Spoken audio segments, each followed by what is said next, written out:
এই আপনার হচ্ছে 10টার দিকে টিএসসিতে আসছি, এইখানেও ঢুকতে দেওয়া হয় নাই। বলতেছে যে না এখানে ঢোকা যাবে, ভিতরে ঢোকা যাবে না, এটা নিয়ম নাই। আমরা ঢুকতে পারবো না, তাহলে আপনারা ভিতরে থাকবেন কেন? আমি কি আপনাকে বিশ্বাস করি নাকি?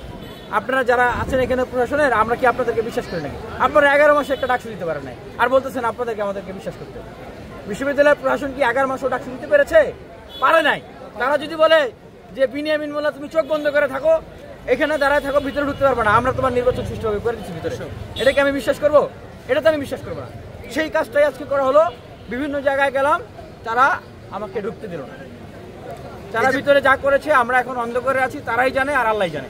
যেটা দেখলাম যে আমরা পত্রিকা মারফত জানলাম যে আপনার যে ফিল আপ করা ব্যালট দেওয়া হয়েছে একজনকে। তার মানে কি এরকম আরো অনেক ব্যালট তারা ফিল আপ করে রেখেছে। তারা মানে সুযোগ খুঁজতেছে, আমাদেরকে যেতে দেওয়া হচ্ছে না, সুযোগে ব্যালটগুলো বক্সে ভরে দেওয়া হবে। এখন দেখেন ব্যালটে কিন্তু কারো নাম টাম কোনো কিছু লেখা নাই। আপনি যদি 200, 400, 500 ফিল আপ করা ব্যালট যদি ঢুকাই দেন কিন্তু কেউ বলতে পারবে না।